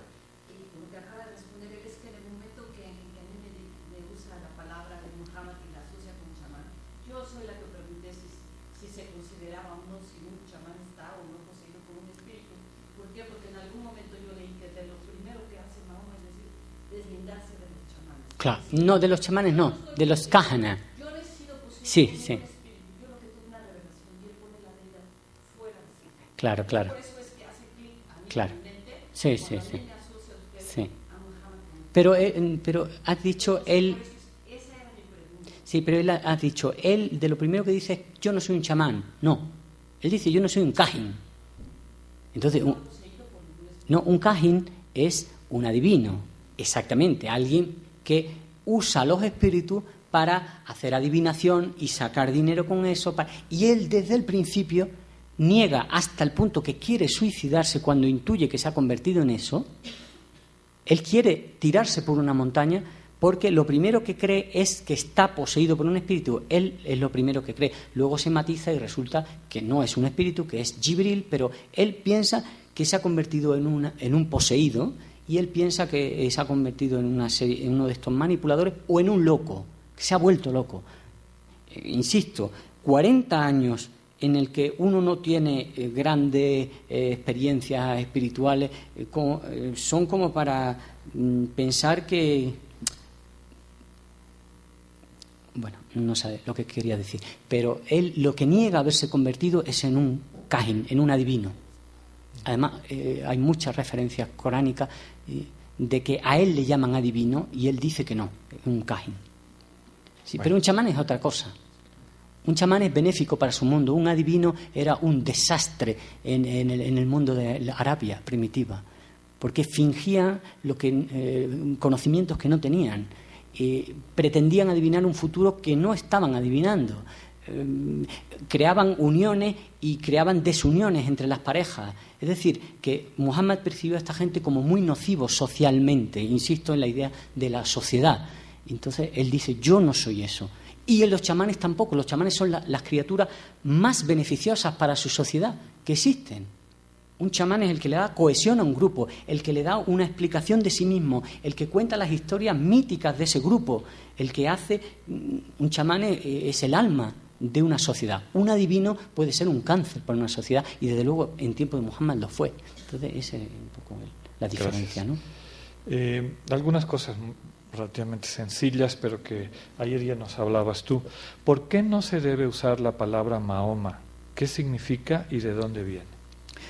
Mahoma pierde una de las trilíteras. Ayer insistía mucho en las tres raíces, y al perder la trilítera última, Muhammad, la D, entonces te transformas a un hombre de una excelencia, Muhammad, el excelente, el digno de ser alabado o algo así, lo transformas en un enfebrecido. Entonces, ¿lo malo qué es? Lo malo es que los arabistas saben desde hace mucho que nos molesta mucho los musulmanes que le llamen el enfebrecido, ¿no? Ya no es solo Shakespeare, ¿no? Pero si tú sabes que Shakespeare, sí, pero a los ingleses les fastidia que yo diga Shakespeare. No es solo eso, ¿no? Es algo más, ¿no? Se está ya entrando en el universo de las trilíteras y en el universo íntimo de Muhammad. Muhammad ha sido muy calumniado, muy difamado. Yo no sé si hay muchos personajes en la historia del que se haya hablado más falsedades.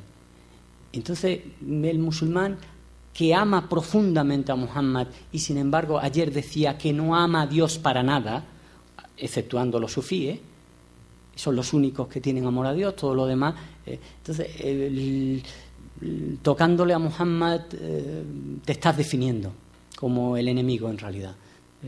No solo, tú dices la palabra Mahoma, pues mira, que no la sabe, efectivamente, eso no lo sabe casi nadie, ¿no? Pero una vez que uno ya sabe la explicación, sabe que a los musulmanes les gusta que a Muhammad se le llame por su nombre y no por un nombre recortado, inventado por el arabismo, bueno, pues no cuesta tanto decir Muhammad.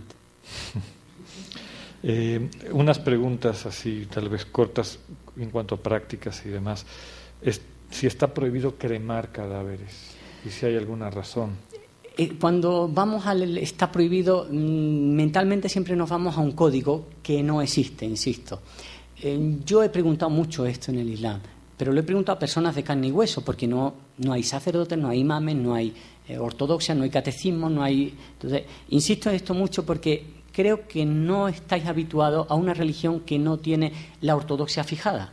Y es un caos. El Islam, a nivel de ideas, es absolutamente caótico. Entonces, está prohibido. Los musulmanes no lo hacen desde nunca. pero yo no he oído más que justificaciones naturales. Por ejemplo, los cementerios islámicos son jardines, porque en el muerto se siembran unos árboles, unas rosas. Entonces, cada árbol tiene de tiempo lo que tiene de muerto, lo que tiene de tiempo el muerto. A veces son rosales, son jardines de rosas, otras veces son bosques, porque lo que sí se hace es con la vida, con la muerte, dar vida. ¿Cómo se entiende la cremación? No es que esté prohibido, sino que se entiende como un acto de racanería incomprensible. Vamos a ver, si tú ya no estás aquí, ¿por qué no le das vida a algo con tu muerte?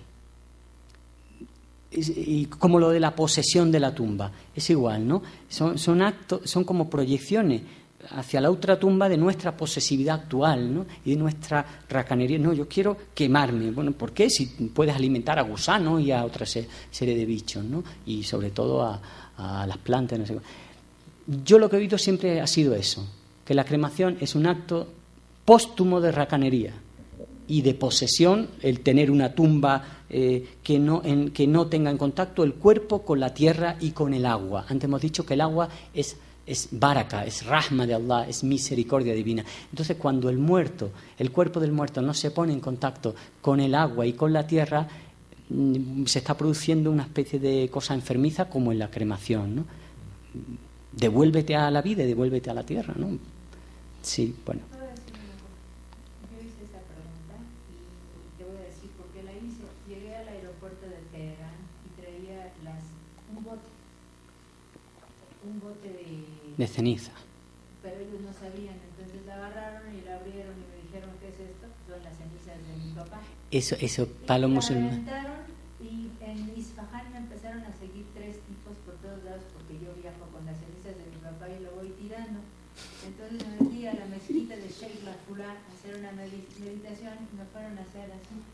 ¿Qué es esto? Y dije, ¿qué quieren? Es que la venimos siguiendo desde hace un rato. Y yo, ¿qué es lo que usted está tirando? Porque ya nos los pusimos en la frente. Dije, pues son las cenizas de mi papá. Pero no se preocupe porque era un buen hombre. Claro. No tuviste problema, pero era algo completamente... Sí, es muy raro. En el mundo islámico no se entiende eso. No se entiende. ¿Por qué se hace eso? No se entiende. No es que esté prohibido, es que es muy raro. Una pregunta en otra línea, junto con algunas inquietudes mías. ¿Existiría en el Islam una especie de exégesis crítica del Corán y sobre todo también de los dichos del profeta? Hay pues no sé, un estudio para ver qué tanto peso histórico se les puede dar y qué tanta apertura se ve en el mundo musulmán actual para ese tipo de trabajos. Nos vamos completamente del tema de la conferencia, pero como entiendo que, bueno, estoy aquí y mejor que me hablen esto que no que me hablen del yihad cuando va a haber una conferencia del yihad, ¿no?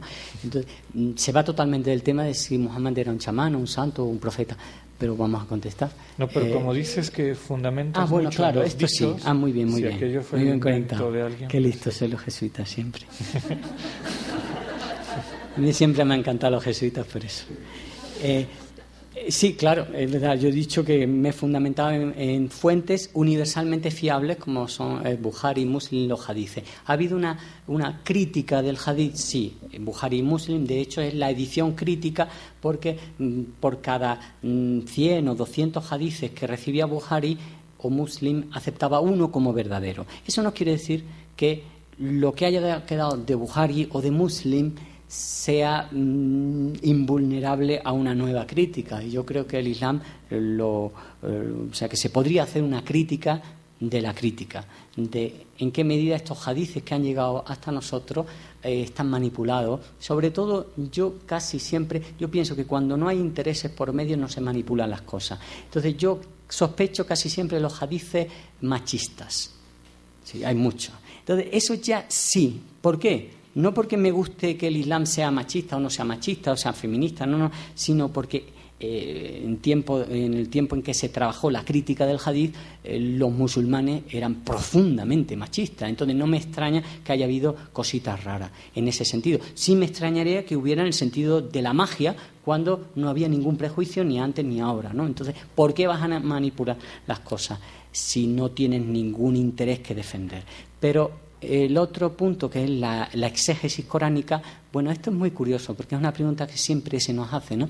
Hay una crítica a la forma que se ha hecho en la teología, por ejemplo, evangélica, de la Biblia en el Corán. No hay eso. Hay interpretación coránica, sí, pero no un contraste histórico, por ejemplo, del Corán. ¿Por qué? Porque quizá el Corán no es un libro de historia. La Biblia es la historia del pueblo de Israel. El Corán es, pues, eso que os he estado diciendo, más mezclado y más raro todo. ¿Cómo le hace una crítica histórica a eso? Ahora, si a ti se te dice, entonces, Abraham salió de Ur y no sé cuánto, no sé qué, tú puedes decir, pues Ur en ese tiempo Abraham no pudo salir de ahí. Tú puedes hacer una crítica histórica de la Biblia, pero hacerla del Corán yo creo es imposible. Y al final a los musulmanes les da igual si Abraham existió o no existió, porque Abraham estaba vivo en el corazón de Muhammad y está vivo en el corazón de los musulmanes. Entonces, estamos hablando de un libro de sugerencias espirituales muy fuertes, de vivencias espirituales muy fuertes. No estamos hablando de historia, ni estamos hablando de nada que tenga sentido una crítica como la habéis hecho vosotros de la Biblia. Pero una hermenéutica a nuestro estilo, es decir, internarte por el Corán y visitar sus jardines y quedarte a la sombra de una letra o paladear una palabra durante mucho tiempo, o ver qué te sugiere esas imágenes del jardín o del fuego, todo eso sí se ha hecho siempre. Desde los compañeros del Corán, los musulmanes han tenido la afición de bucear en el Corán. Algunos, incluso analfabetos, han hecho exégesis coránica por las letras. A mí me parece que esto... Entonces... Gracias. Hay dos preguntas. Una, que yo creo que se podría contestar en la temática de mañana, pero si quieres dar una respuesta breve, dice: en el Islam el hombre puede tener varias mujeres. ¿Siempre fue así? Mañana. Bueno, y anímense para venir. Y la siguiente, que no está en ninguna de las conferencias, no es una temática propia de ellas y es un tema denso. No sé si quieres decir alguna palabra ahorita o lo dejamos para la conclusión de alguna de las otras conferencias por la hora y por el cansancio, hay que ser considerados también contigo. Es en el intento ecuménico de diálogo entre las religiones, ¿cuál es la posición del Islam? Volvemos a una pregunta que nos remitiría a el Islam. Bueno, ¿quién es el Islam? A veces en el diálogo interreligioso se dice, hemos conseguido invitar al imán de la mezquita de Al-Azhar en Egipto. ¿Y qué? ¿Quién es ese? ¿Representativo de quién? Los musulmanes no reconocemos jerarquías. Entonces, para establecer un diálogo interreligioso es muy complejo. Y yo creo que hay que hacerlo no a nivel institucional, sino a nivel personal. Y funciona cuando se hace a nivel personal. No funciona cuando se intenta a nivel institucional, porque no hay representantes islámicos verdaderos. No sé si los hay tampoco en la Iglesia, pero vamos a suponer que los supuestos representantes de la Iglesia son verdaderamente interlocutores. Bueno, pues no hay un paralelismo en el Islam. Yo creo más en el diálogo entre místicos, el diálogo entre íntimos de Dios. Un Meloni con una Ayatollah, por ejemplo, Monturiol, pueden dialogar. ¿Por qué? Porque los dos se sitúan en un espacio donde Dios es posible y Dios es una experiencia cercana e íntima, ¿no? Entonces ahí puede hablarse. Pero si tú coges al obispo de Madrid y al imán de Al-Azhar, ¿qué diálogo hay ahí? ¿De qué? ¿De qué doctrinas van a hablar? ¿De qué mensaje van a hablar? Ni lo que uno dice tiene nada que ver con el mensaje de Jesús, ni lo que otro dice tiene nada que ver con la experiencia de Muhammad. Entonces no creemos, así en grandes rasgos, en un diálogo institucional entre las religiones, pero siempre hemos creído en un trasvase, en un trasiego de lo humano. De yo te cuento y tú me cuentas, y a ver qué te pasa a ti con lo que yo te cuento y a ver qué me pasa a mí con lo que tú te cuentas, con lo que tú me has contado, ¿no? Eso se dio desde siempre en la convivencia, sobre todo gracias al estatus de la minoría protegida que desde el tiempo de Muhammad existe en los países islámicos. No quiere decir que es una realidad que a veces no haya sido traumática o conflictiva, pero el dhimmi, la figura de la minoría protegida, eso existe desde siempre y eso es un modo que facilita el diálogo. El profeta dijo: el que dañe a un dhimmi, yo le acusaré en el día del juicio. O el que mate a un dhimmi no olerá el perfume del paraíso. Hay muchos textos del profeta Muhammad de cómo hay que proteger a las minorías que viven dentro de países islámicos. Entonces, esa protección favorece el diálogo. Y también, naturalmente, cuando nosotros salimos de nuestros países tradicionales y vivimos en Europa o vivimos en México, vivimos no sé cuánto, y se nos acoge, nosotros tenemos que guardar unas reglas de cortesía con la sociedad de acogida. ¿Por qué? Porque si cumplimos esas reglas de acogida se podrá establecer un diálogo real, no el diálogo institucional que no funciona. En el barrio, sí, así sí. En el café, como decía. Sí, tomando un té. El diálogo interreligioso se hace tomando té. No se hace ni en las universidades, ni en las mezquitas, ni en los... Pues muchísimas gracias al doctor Aya y a todos y todas ustedes.